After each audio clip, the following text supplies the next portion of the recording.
Sejarah mencatat dekade kedua atau abad ke-20 sebagai periode krusial bagi pergerakan nasional Indonesia. Kenapa? Karena ini merupakan masa transisi, masa di mana perjuangan tidak lagi dilakukan secara fisik dengan pedang di daerah masing-masing, melainkan melalui organisasi modern yang struktur. Salah satu organisasi yang paling menonjol kala itu adalah Partai Komunis Indonesia atau PKI, yang dimana pada tahun 1926 sampai dengan 1927 meluncurkan aksi nekat yang mengguncang sendi-sendi kekuasaan kolonial Hindia Belanda. Sebuah pemberontakan bersenjata yang pertama kali digerakkan oleh partai politik kaum ibu, sehingga menjadi pertanyaan apa yang memicu keberanian ini dan mengapa kegagalannya justru melahirkan strategi perjuangan baru bagi bangsa. Nah, sekarang kami dari kelompok 11.7 akan mengupas tuntas peristiwa ini.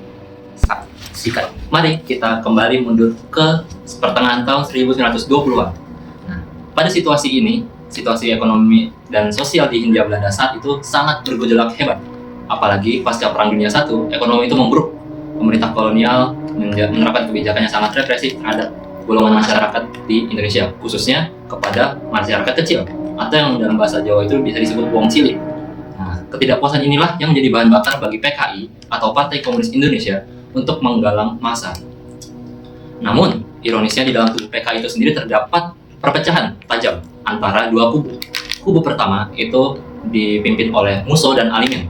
Nah, jadi mereka ini adalah kedua tokoh yang bisa dibilang tidak sabaran untuk melakukan pemberontakan terhadap kolonial saat itu, dan mereka menginginkan revolusi yang dilakukan secara cepat. Namun, teman-teman, di sisi lain ada kubu oposisi yang dipimpin oleh salah satu tokoh terkenal yang mungkin teman-teman juga sering dengar, yaitu bernama Tan Malaka. Nah, beliau ini merupakan wakil dari Komintern atau Komunis Internasional. Jadi itu semacam grup komunis sedunia internasional untuk perwakilan di Asia Tenggara. Nah, Tan Malaka ini sangat menentang keras rencana pemberontakan karena menurutnya secara alasan logis ini merupakan situasi revolusioner yang belum matang, apalagi massa juga belum terorganisir, serta partai pun juga belum sangat disiplin saat itu. Nah, tapi meskipun ditentang, kubu Musso dan Alimin pun tetap berjalan. Ya, mereka ingin menjalankan terus rencana pemberontakan ini. Hingga puncaknya adalah pada keputusan sepihak yang dilakukan oleh kedua tokoh ini di konferensi Prambanan pada tahun 1925. Disinilah palu diketuk bahwa pemberontakan bersenjata akan dilaksanakan. Tanpa restu yang penuh dan di tengah kebingungan kader akibat penolakan Tan Malaka, pemberontakan pun pecah. Tepatnya hari pertama itu adalah pada malam hari tanggal 26 November 1926. Di situ aksi dimulai di kota Batavia atau yang saat ini kita kenal sebagai Jakarta.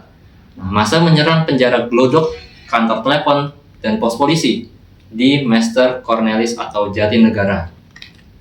Namun karena persiapan yang ceroboh, maka pemerintah Belanda berhasil merespon dengan sangat-sangat cepat, ya, sehingga pasukan KNIL milik Belanda saat itu memukul pemberontakan dalam waktu kurang lebih 48 jam atau sekitar 2 hari. Dan aksi di Batavia pun berhasil diredam total. Nah, tetapi api perlawanan itu masih menjalar sampai ke daerah Banten, tepatnya pada pertengahan November 1926. Nah, fun fact ya teman-teman, di sini itu kaum komunis beraliansi dengan kaum ulama dan jawara untuk menyerang pejabat pamong praja. Namun, lagi-lagi, operasi militer besar-besaran dari Belanda itu segera mematahkan perlawanan di akhir tahun 1926. Nah, tapi juga lagi-lagi ada kesalahan fatal yang terjadi dalam koordinasi, yaitu karena masalah komunikasi. Nah, kenapa bisa terjadi? Karena ya akibatnya terjadi pemberontakan di Sumatera Barat, khususnya di Silungkang, yaitu baru meletus pada 1 Januari 1927 pada awal tahun. Yang sebenarnya kalau misalnya komunikasinya bagus ya tahun 1926 mereka sudah memberontak juga gitu secara berbarengan. Nah, tapi saat itu lagi-lagi perlawanan di Jawa sudah hancur lebur, maka Belanda sudah mulai fokus lagi. Mereka sudah siaga penuh untuk menumpas pemberontakan di Sumatera ini, dan akhirnya berhasil ditumpas. Nah, akhirnya kegagalan ini harus dibayar sangat mahal. Gubernur Jenderal de Grief memerintahkan penumpasan keras. Akibatnya, sebanyak 13.000 orang ditangkap.